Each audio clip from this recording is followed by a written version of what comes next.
Zone பால் ஆனந்தன் அழைக்கப் போறோம். இந்தியாவிலிருந்து இந்த புது வருடத்திலே புதிய செய்தி முதல் படியிலே ஆவியானவர் இப்படிப்பட்ட செய்தியை அவருக்கு கொடுத்திருக்கிறார். அறிய ஆவலோடு இருக்கிறோம். அவருடைய செய்தியில ஆழ்மான சத்தியங்கள் அடங்கி இருக்கின்றது. அவருடைய செய்தியிலே அநேக கருத்துக்களை கற்றுக்கொள்ளக்கூடிய இருந்தது.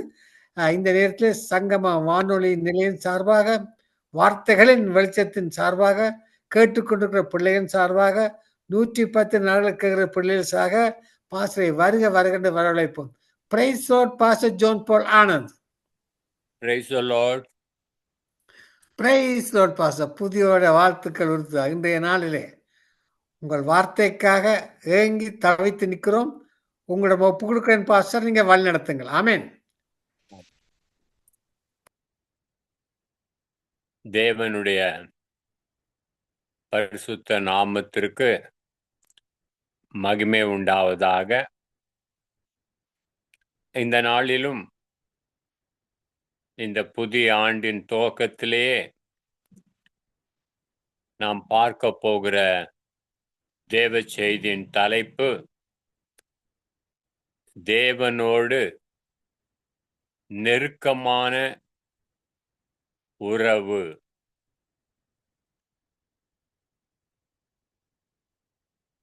இன்டிமேசி வித் காட் என்கிற தலைப்பின் கீழே இந்த செய்தியை நாம் பார்க்க போகிறோம். முதலாவது வார்த்தையின் வெளிச்சம். சங்கமம் வானொலி நேயர்கள் யாவரையும் இந்த புத்தாண்டிலே நாங்கள் இயேசு கிறிஸ்துவின் நாமத்திலே வாழ்த்துகிறோம், ஆசீர்வதிக்கிறோம்.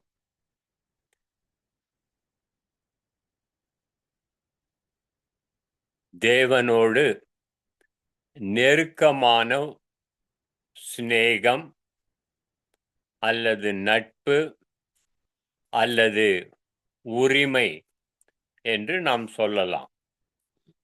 அந்த தலைப்பின் கீழே இன்றைய செய்தியை நாம் பார்க்க போகிறோம். மார்க்கின் புஸ்தகம் 3ஆம் அதிகாரம் 14ஆம் வசனத்திலே நம்முடைய ஆண்டவராகிய இயேசு கிறிஸ்து 12 அப்போஸ்தலர்களை தெரிந்து கொள்ளும் பொழுது அவர்களை எதற்காக ஏன் தெரிந்து கொண்டார் என்கிற காரணத்தை விளக்குவதை நாம் பார்க்கிறோம். மார்க் 3:14 12 பேரை அவர் தெரிந்து கொள்கிறார். எதற்காக அவர்களை தெரிந்து கொண்டார் என்று பார்க்கும் பொழுது முதலாவதாக அவர்கள் தம்மோடு இருக்க வேண்டும். பிறகுதான் அவர்கள் பிரசங்கம் பண்ண வேண்டும், வியாதிகளை குணமாக்க வேண்டும், பிசாசுகளை துரத்த வேண்டும் என்று சொல்லி அதிகாரம் உடையவர்களாய் அவர் நியமித்தார் என்று நாம் பார்க்கிறோம். ஆகவே இந்த செய்தியை கேட்கிற அருமையான கர்த்தருடைய ஜனமே, according to Mark 3:14, to be with him, அவரோடு நீங்களும் நானும் இருக்க வேண்டும். அதுதான் நம்முடைய அழைப்பின் பிரதானமான ஒரு நோக்கமாயிருக்கிறது. அதற்கு பிறகுதான் ஊழியங்கள் எல்லாம் வருகிறது. இந்த நாளில் கூட தேவனோடு எப்படி அவர்கள் நெருக்கமாய் இருந்தார்கள் சீடர்கள் என்றெல்லாம் பார்க்க போகிறோம். பழைய ஏற்பாட்டிலிருந்தும் புதிய ஏற்பாட்டிலிருந்தும் சில உதாரணங்களை நாம் பார்க்க போகிறோம். பழைய ஏற்பாடு என்று வரும்பொழுது யாத்ராகமம் புஸ்தகம் 33ஆம் அதிகாரம் 7-8 வசனங்களை வாசிக்கும் பொழுது மோசே கூடாரத்தை பெயர்த்து அதை பாளையத்துக்கு புறம்பே தூரத்திலே போட்டு அதற்கு ஆசரிப்பு கூடாரம் என்று பெயரிட்டான். கர்த்தரை தேடும் யாவரும் பாளையத்துக்கு புறம்பான ஆசரிப்பு கூடாரத்துக்கு போவார்கள். 8ஆம் வசனத்திலே மோசே கூடாரத்துக்குள் போகும்பொழுது ஜனங்கள் எல்லாரும் எழுந்திருந்து தங்கள் தங்கள் கூடார வாசலில் நின்று கொண்டு அவன் கூடாரத்துக்குள் பிரவேசிக்கும் மட்டும் அவன் பின்னே பார்த்து கொண்டு இருந்தார்கள். இங்கே இந்த நாளிலே ஒரு 4 வளையங்களுக்குள்ளாக ஒவ்வொருடைய உறவு தேவனோடு எப்படி இருந்தது, தேவனோடு உள்ள ஐக்கியம், தேவனோடு உள்ள ஒரு சிநேகம், தேவனோடு உள்ள ஒரு நட்பு எப்படி இருந்தது என்று பார்க்க போகிறோம்.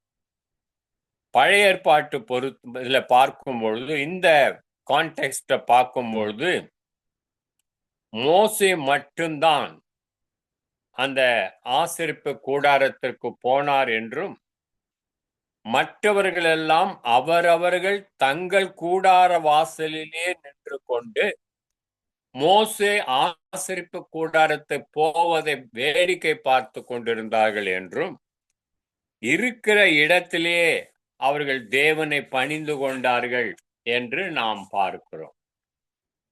இன்னும் 9, 10, 11 வசனங்களை தொடர்ந்து வாசிக்கும் பொழுது மோசே கூடாரத்தில் பிரவேசிக்கையில் மேகஸ்தம்பம் இறங்கி கூடார வாசலில் நின்றது. கர்த்தர் மோசேயோடு பேசினார். ஜனங்கள் எல்லாரும் மேகஸ்தம்பம் கூடார வாசலில் நிற்க கண்டார்கள். ஜனங்கள் எல்லாரும் எழுந்திருந்து தங்கள் தங்கள் கூடார வாசலில் பணிந்து கொண்டார்கள். மோசே மட்டும்தான் அங்கே ஆசரிப்பு கூடாரத்துக்குள் போகிறார். அவர் அங்கே போன உடனே மேகஸ்தம்பம் அக்கினியாக இறங்கியது. அங்கே மோசையோடு தேவன் பேசினார். இதை தூரத்திலிருந்து அவரவர்கள் கூடாரத்தில் இருந்த ஜனங்கள் எழுந்திருந்து தங்கள் தங்கள் கூடார வாசலில் பணிந்து கொள்கிறார். இவர்களெல்லாம் மிக தொலைவிலிருந்து தேவனை பணிந்து கொள்கிறவர்கள் என்றும், மோசே மட்டும்தான் மிக அருகாமையில் சென்று பணிந்து கொண்டான் என்றும் பார்க்கிறோம். இப்படி மோசே கர்த்தருக்கு மிக அருகிலே சென்று பணிந்து கொண்டதின் விளைவு, தேவன் அவருடைய சத்தத்தை அவன் கேட்கும் பாக்கியத்தை பெறுகிறான்.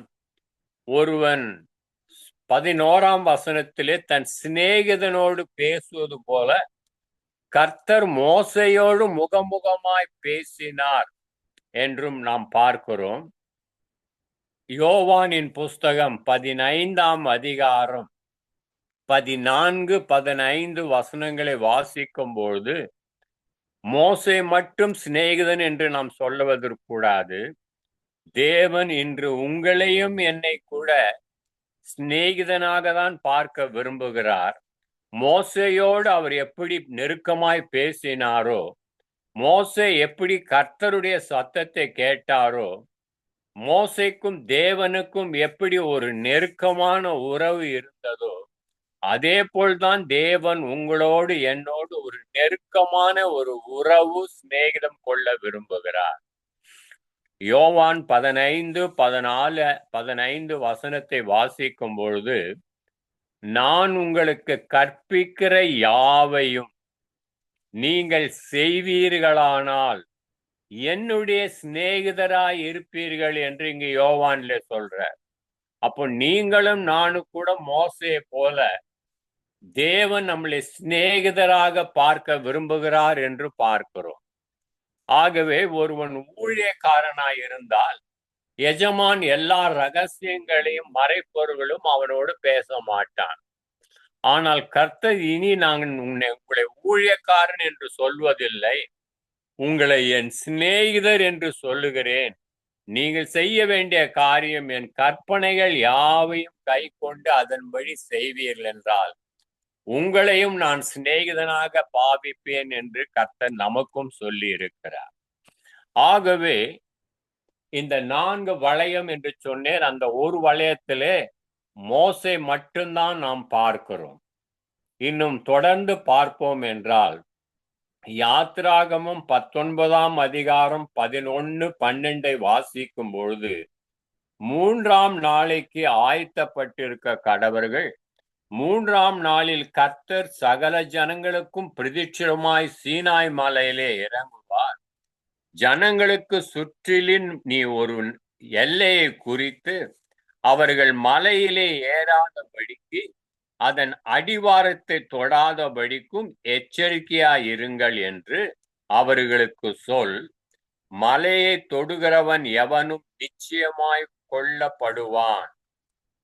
ஆகவே இங்கே பாருங்கள், அந்த மோசே பழைய ஏற்பாட்டில் 2 தருணங்களிலே 40 நாள் இரவும் பகலும் அவன் உபவாசம் செய்து தேவனோடு நெருங்கிய தொடர்பு உடையவனாய் இருந்தான் என்று நாம் வேதத்திலே பார்க்கிறோம். அதில் இந்த சந்தர்ப்பத்திலே நாம் பார்க்கும்பொழுது என்ன பார்க்கிறோம்? யாத்ராகமம் 24 2ஆம் வசனத்தை வாசிக்கும் பொழுது மோசே மட்டும்தான் என் கிட்ட வரணும்னு ஆண்டவர் கண்டிப்பாய் சொல்வதை நாம் பார்க்கிறோம். மோசே மாத்திரம் கர்த்தரிடத்தில் சமீபத்து வரலாம். யாத்ராகமம் 24:2. இவர்கள் சமீபத்து வரலாகாது, ஜனங்கள் அவனோடு கூட ஏறி வர வேண்டாம் என்று சொன்னார். ஆகவே மோசே மட்டும்தான் இந்த நெருக்கமான உறவுக்கு தகுதி பெற்றவனாய் இருந்தான் என்று கூட நாம் சொல்லலாம். மற்றவர்களுடைய சூழ்நிலை என்ன என்று பார்க்கும்பொழுது 17ஆம் வசனத்துல மலை கொடிமுடியிலே கர்த்தருடைய மகிமையின் காட்சி இஸ்ரவேல் புத்திரருடைய கண்களுக்கு பட்சிக்கிற அக்கினியை போல் இருந்தது. அவர்கள் மிக தொலைவிலிருந்து தேவனை தரிசித்ததினால் இருக்கிற கூடாரங்களிலே அவரை பணிந்து கொண்டிருந்ததனால் கர்த்தருடைய அந்த மகிமையின் காட்சி பட்சிக்கிற அக்கினி போல் இருந்தது. ஆனால் மோசேயோ முகமுகமாய் கர்த்தரோடு அந்த தரிசனத்திலே இருந்தான் என்று பார்க்கிறோம். மோசே மட்டும் இங்கே முதலாம் வளையக்குள் கொண்டு வருவோம். 2ஆம் வளையம் என்று வரும்பொழுது யாத்ராகமம் 24:9-11 வாசித்தா மோசேயும் ஆரோனும் நாதாபும் அபியும் இஸ்ரவேலருடைய மூப்பரில் 70 பேரும் ஏறி போய் இஸ்ரவேலின் தேவனாய் தரிசித்தார்கள். இதை நாம் இன்னொரு வளையத்துக்குள் இவர்களை கொண்டு வருகிறோம். இந்த முறை மோசே மட்டும் அல்ல, ஆரோனும் போகிறார், நாதாபும் போகிறார், அபியும் போகிறார். இன்னும் மூப்பரில் 70 பேரு கூட போய் ஆண்டவரை நெருக்கத்திலே தரிசித்தார்கள் என்று பார்க்கிறோம். அவர்கள் நெருக்கமாய் போய் தரிசித்தது மாத்திரமல்ல, ஆண்டவருடைய பாதம் எப்படி இருக்கிறது என்ற ஒரு வெளிப்பாடையும் பெற்றுக் கொள்கிறார்கள். அவருடைய பாதத்தின் கீழே நீல கல்லிழத்த வேலைக்கு ஒப்பாகவும் தெளிந்த வானத்தின் பிரபைக்கு ஒப்பாகவும் இருந்தது. அவர் இஸ்ரவேல் புத்திரருடைய அதிபதிகள் மேல் தம்முடைய கையை நீட்டவில்லை. அவர்கள் தேவனை தரிசித்து பின்பு புசித்து குடித்தார்கள் என்று நாம் பார்க்கிறோம். கர்த்தருடைய பிள்ளைகளே, இந்த 2ஆம் வளையத்துக்குள் மோசே, ஆரோன், நாதாப், அபியும் மூப்பரில் 70 பேர் அருகே போய் தரிசித்தாலும் ஆண்டவருடைய பொற்பாதம் எப்படி இருக்கிறது என்ற ஒரு வெளிப்பாடு பெற்ற பிறகு கூட தேவனை தரிசித்து கூட பின்பாக நாம் பார்க்கிறோம் அவர்கள் புசித்து குடிக்க ஆரம்பித்தார்கள் என்று பார்க்கிறோம். வேற விதத்துல சொல்ல போனால், ஒரு சந்தர்ப்பத்திலே மோசே மலையிலே ஏறின பொழுது அவன் இறங்கி வர தாமதித்த பொழுது, ஐயோ போன மோசேக்கு என்ன ஆனது என்று தெரியவில்லை. நம்மை எகிப்திலிருந்து நடத்தி வந்த தேவன் யார் என்று கேட்டால் நமக்கு ஒரு தேவன் வேண்டும் என்று சொல்லி அங்க இருந்த ஜனங்களுடைய யார் யார் கையில பொன் இருந்ததோ அதெல்லாம் எடுத்து உருக்கி அதை ஒரு கன்று குட்டியாக ஒரு விக்கிரமாக சிலையாக உருவாக்கி இதுதான் நம்மை எகிப்திலிருந்து நடத்தி வந்த தெய்வம் என்று சொல்லி ஜனங்கள் ஆண்டவரை கோபமூட்டத்தக்கதாய் இந்த விக்கிர வழிபாட்டிலே அவர்கள் ஈடுபட்டார்கள் என்று நாம் பார்க்கிறோம். ஆகவே இவர்கள் முழுமையாக தேவனோட நெருக்கமான அனுபவம் என்று சொல்ல முடியாது. பகுதி வெளிப்பாடு இருந்தது, அவர் கால் எப்படி இருந்தது என்று. கிட்ட போய் தரிசித்திருக்கிறாங்க, எல்லாம் பண்ணி இருக்கிறாங்க. ஆனாலும் மோசே வர தாமதித்த போது இங்கே பொன்னாலான கன்று குட்டியை வணங்க ஆரம்பித்தார்கள் என்று அறக்குறை அனுபவத்தோடு நாம் இங்கே பார்க்கிறோம். மூன்றாவது வளையத்துக்குள்ளே நாம் பார்க்கும் பொழுது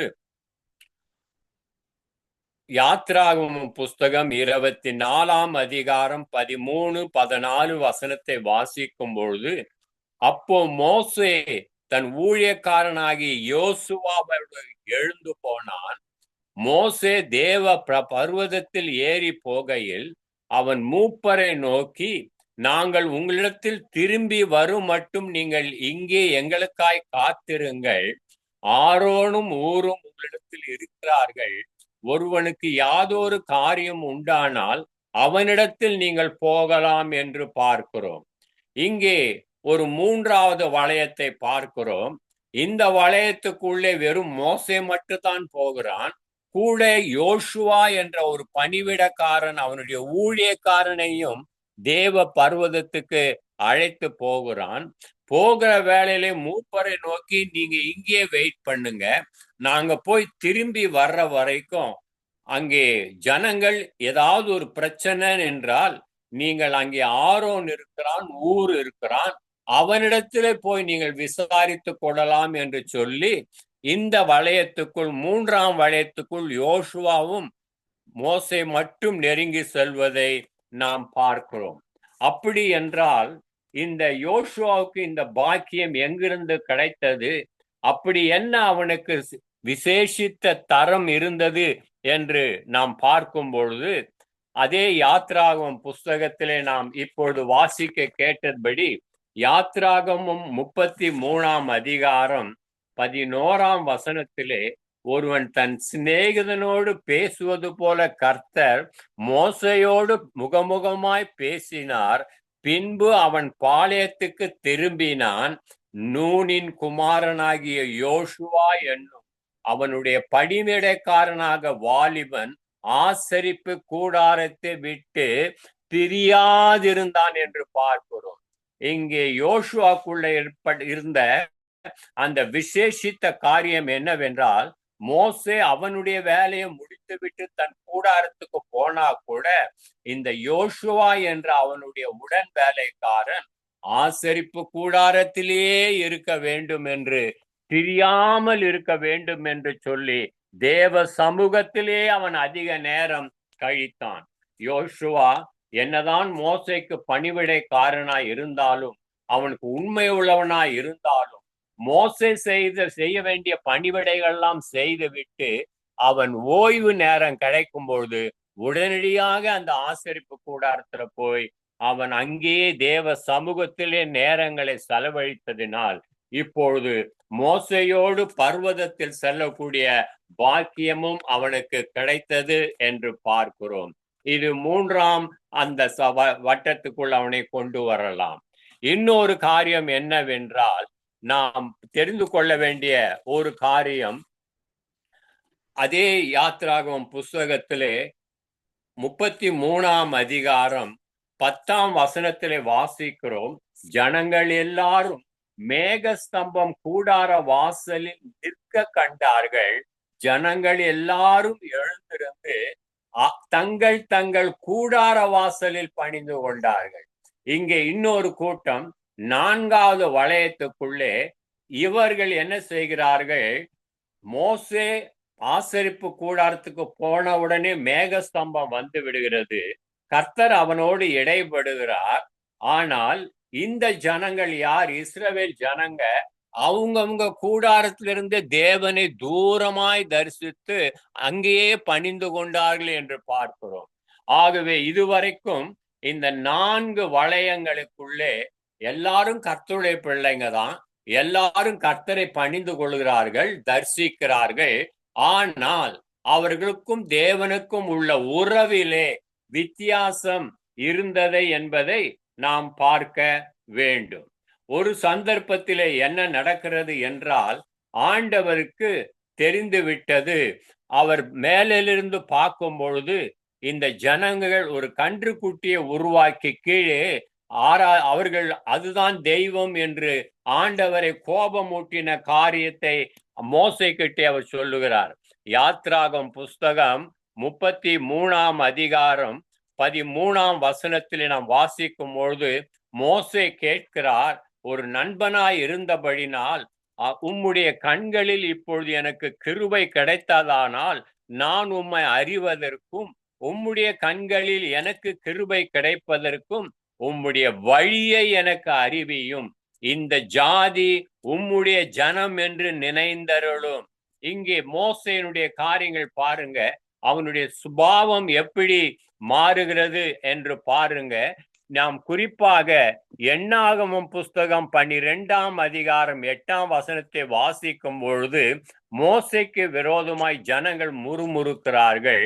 அதில் குறிப்பாக ஆரோன், மீரியாம் போன்றவர்கள் முறுமுறுக்கிறார்கள். அப்பொழுது ஆண்டவர் எப்படி கடிந்து கொள்கிறார்? நான் அவனுடன் மறைப்பொருளாக அல்ல, முகமுகமாய் பிரதிட்சியமாய் பேசுகிறேன். அவன் கர்த்தரின் சாயலை காண்கிறான். இப்படி இருக்க நீங்கள் என் தாசனாகிய மோசேக்கு விரோதமாய் பேச உங்களுக்கு பயம் இல்லாமல் போனது என்ன என்று எச்சரிக்கிறார். அதாவது ஆங்கிலத்துல பேசிக் பைபிள் பேசிக் இன் இங்கிலீஷ் என்ற வேதாகம மொழிபெயர்ப்பிலே என்ன போடப்பட்டு இருக்கிறது என்றால், நாம் இங்கே முகமுகமாய் மோசேயோட பேசினதை அவர் with him will I speak mouth to mouth, அதாவது வாயோடு வாய் பேசுகிறேன் என்று சொல்லுகிறார். நன்றாக கவனியுங்கள். ஒருவன் வாயோடு வாய் பேசுவது, முகத்தோடு முகம் பேசுவது எவ்வளவு நெருக்கமான உறவு என்பதை நாம் இதன் மூலம் விளங்கி கொள்ளுகிறோம். அப்பொழுது கர்த்தர் சொன்னார், அங்கே என்ன சொல்லுகிறார் என்றால், யாத்ராகம் புஸ்தகம் 32ஆம் அதிகாரம் 10ஆம் வசனத்திலே அந்த ஜனங்கள் கீழே விக்கிரங்களை உருவாக்கி கன்றுக்குட்டியை எடுத்து வணங்கி பொன்னினால் செய்து வணங்கும் பொழுது ஆண்டவருடைய கோபம் என்ன சொல்லுகிறார்? ஆகையால் என் கோபம் இவர்கள் மேல் மூளவும் நான் இவர்களை அழித்து போடவும் நீ என்னை விட்டுவிடு என்று உன்னை ஒரு பெரிய ஜாதியாக்குவேன் என்றார்.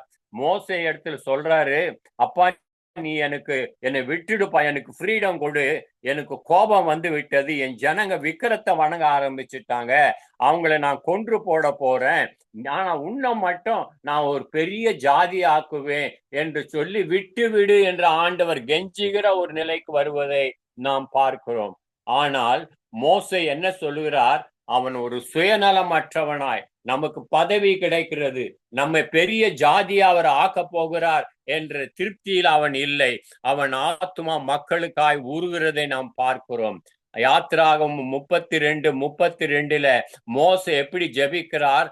ஆகிலும் தேவரீர் அவர்கள் பாவத்தை மன்னித்தருள்வீரானால் மன்னித்தருளும், இல்லாவிட்டால் நீர் எழுதின உம்முடைய புஸ்தகத்திலிருந்து என் பேரை கிறுக்கி விடும் என்றான். பாருங்க எந்த அளவுக்கு கர்த்தருடைய ஜனங்களை அவன் நேசிக்கிறான். நீ என்னை பெரிய ஜாதி ஆக்குனாலும் பரவாயில்ல, என்னை எல்லா விதமான ஆசீர்வாதம் எனக்கு கொடுத்தாலும் சரி, எனக்கு சுயநலம் முக்கியம் அல்ல, என் ஜனம் மன்னிக்கப்படணும், அவங்களை நீ அழித்து போடக்கூடாது என்று பரிந்து பேசுவதை நாம் இங்கே பார்க்கிறோம். ஒரு சந்தர்ப்பத்தில் மோசே எந்த அளவுக்கு நெருக்கமாய் பழகிறார் என்றால், யாத்ராகம் 33:18 ஆண்டவரே உமது மகிமை எனக்கு காண்பித்தருளும் என்று அவர் ஜெபிப்பதை பார்க்கிறோம். அப்பொழுது கர்த்தர் என்ன சொல்லுகிறார்? இல்லப்பா, என் முகத்தை நேரடியா சந்தித்து ஒருவனும் உயிரோடு இருக்க முடியாது, நான் உன்னை என் கண்மலையின் பக்கத்துல நிக்க வைத்து என் கையால் உன்னை மூடி என்னுடைய முன்புறத்தை நான் காண மாட்டாய், என் பின்புறமாய் நீ என் மகிமையை பார்த்துக்கொள் என்று சொல்லி ஆண்டவர் அவ்விதமாய் தன் கையால் அவனை மறைத்து முன்பக்கத்தை காட்டாமல் கடந்து சென்றார். பின்பக்கத்திலிருந்து தேவ மகிமையை மோசே கண்டான் என்று பார்க்கிறோம். இன்னும் மோசேயினுடைய நெருக்கம் எப்படிப்பட்டது என்று நாம் பார்க்கும் பொழுது ஆண்டவர் தான் யார் என்பதை மிக வெளிப்படையாக அந்த சிநேகிதனோடு பேசுகிறார். யாத்ராகம் 33 19, அதாவது 6-7 வசனத்தை நாம் வாசிக்கும் பொழுது அதை மிக தெளிவாக தெரியும். இன்னும் யாத்ராகமும் 34:7 ஆண்டவர் தான் யார் என்று சொல்லுகிறார். 6ஆம் வசனத்திலிருந்தே நான் வாசிக்கிறேன், கவனிங்கள். யாத்ராகம் 34:6 கர்த்தர் அவனுக்கு முன்பாக கடந்து போகிற பொழுது அவர் கர்த்தர், இரக்கமுள்ளவர், கிருபை உள்ளவர், நீடிய சாந்தம் உள்ளவர், மகாதயை பெருத்தவர், சத்தியமுள்ள தேவன். 7ஆம் வசனத்திலே 1000 தலைமுறைக்கும், அந்த யாத்ராகும் 34:7 1000 தலைமுறையும் காக்கிறவர், அக்கிரமத்தையும் மீறுதலையும் நான் மன்னிக்கிறவர் என்றெல்லாம் சொல்லுகிறார்.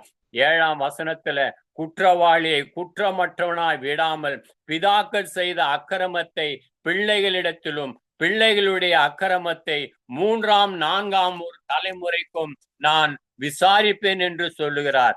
8ஆம் வசனத்திலே மோசே தீவிரமாக தரை மட்டும் குனிந்து பணிந்து கொண்டு தேவனை ஆராதித்தான் என்று நாம் பார்க்கிறோம். பாருங்கள், தேவனோடு அவள் நெருக்கமாய் இருந்ததினால் கர்த்தருடைய நாமம் என்ன என்பதை ஆண்டவர் சொல்லுகிறார். ஆண்டவருடைய மகத்துவமான ஒவ்வொரு குணாதிசயங்களையும், அவர் எப்படிப்பட்டவர், என்ன தன்மை உடையவர், தேவன் யார் என்கிற எல்லா மறைப்பொருள்களையும் அவனுக்கு வெளிப்படுத்தி காண்பித்தார். அந்த ஆண்டவருடைய மன்னிக்கிற சுபாவத்தை அவனும் பெற்று கொண்டதனால் தான் தன் ஜனங்களை அவர் அழிப்பேன் என்று சொல்லும் பொழுது, இல்லை நீ அப்படி செய்யக்கூடாது, அவர்களை மன்னியும், இல்லாவிட்ட என் பேரை கிறுக்கி போடும் என்று அந்த மனதுருக்கத்தை அவளை நெருக்கத்தினால் அவனும் மாற்றப்படுவதை ஆண்டவருடைய திவ்ய சுபாவம் அவனுக்குள்ளேயும் வந்தது என்று பார்க்கிறோம். தேவனுடைய ஜனமே, இது பழைய ஏற்பாட்டிலே மாத்திரமல்ல, புதிய ஏற்பாட்டிலும் இயேசுவுக்கும் அவருடைய சீடர்களுக்கும் இருந்த உறவிலும் 4 வளையத்துக்குள் அவருடைய ஐக்கியத்தை கொண்டு வரலாம். லூக்கா 10ஆம் அதிகாரம் 1-3 வாசிக்கும் பொழுது இயேசு முதலாவது 70 மூப்பர்களை தெரிந்து கொண்டு அவர்களுக்கு அதிகாரம் கொடுத்து ஊழியம் செய்யும்படி அனுப்பினார் என்று நாம் பார்க்கிறோம். அது ஒரு வட்டம். அதற்கு பிறகு இன்னொரு வட்டத்திலே பார்க்கும்பொழுது அந்த 70 பேரிலே 12 பேரை அப்போஸ்தலராக தெரிந்து கொண்டார். மார்க்கின் புஸ்தகம் 3ஆம் அதிகாரம் 14-15 அவர்கள் தேவனோடு இருக்க வேண்டும், பிரசங்கம் பண்ணணும், வியாதியை சுகமாக்கணும், பிசாசுகளை துரத்தும்படி அதிகாரம் கொடுத்தார். இன்னொரு வட்டத்துக்குள் கொண்டு வரும் பொழுது இந்த 3 பேர் எப்பொழுதுமே இயேசுவோட அந்த 12 பேரிலே ஒரு 3 பேரை ஆண்டவர் விசேஷமாய் தெரிந்து கொள்ளுகிறார். அவர்கள் தான் லூக்கா 8:51 அந்த ஜெப ஆலய தலைவன் குமாரத்தியை உயிரோடு எழுப்பும் போது பேதுரு, யாக்கோபு, யோவான் பெண்ணின் தகப்பன் தாய் உள்ளே போய் அந்த மரித்தவர்களை எழுப்புகிறார். மத்தேயு 17:1 அங்கே மலைக்கு போய் ஜெபிக்கும் போது மறுரூப மலையிலே பேதுரு, யாக்கோபு, யோவான் இவங்க 3 பேரும் கொண்டு போய் தனியாக ஜெபிக்கிறார் என்று பார்க்கிறோம். ஆகவே அடுத்த வட்டம் இந்த 3 பேரும் அந்த வட்டத்துக்குள் நாம் கொண்டு வரலாம். கடைசியாக பார்க்கும் பொழுது அங்கே யோவானின் புஸ்தகம் 13ஆம் அதிகாரம் 25ஆம் வசனத்திலே அப்பொழுது அவன் இயேசுவின் மார்பிலே சாய்ந்து கொண்டு, ஆண்டவரே அவன் யார் என்றான். இங்கே பாருங்கள், இன்னும் ஒருவன் இயேசுவின் மார்பிலேயே சாய்ந்து கொண்டிருக்கிறான். அவன் முக்கியமான இயேசுவின் மார்பிலே அவ்வளவு நெருக்கத்திலே இருந்து கொண்டு இயேசுவே அவர்கள் யார் என்று கேட்கிறான். இவனுக்கு கர்த்தர் கடைசி நாட்களில் நடக்க போகிற காரியங்கள், ரகசியங்கள் எல்லாவற்றையும் அவனுக்கு சொல்லி கொடுக்கிறார். இதே அப்போஸ்தலனாகிய யோவான் வெளிப்படுத்தின விசேஷத்திலே எவ்வளவு மறைப்பொருள் ரகசியங்களை தேவன் அவனுக்கு வெளிப்படுத்தினார். ஆகவே இவன் 4ஆம் வளையத்துக்குள் வருகிறான். 70 பேர் உள்ள ஒரு வளையம், பிறகு 12 பேர் உள்ள ஒரு வளையம், அதுக்கு பிறகு 3 பேர் நெருக்கமான உள்ள வளையம். இப்பொழுது ஒரு தனித்த மனிதன் மோசே போல தனியாய் இருந்து ஆண்டவருடைய காரியங்களை விளங்கிக் கொள்கிறான்.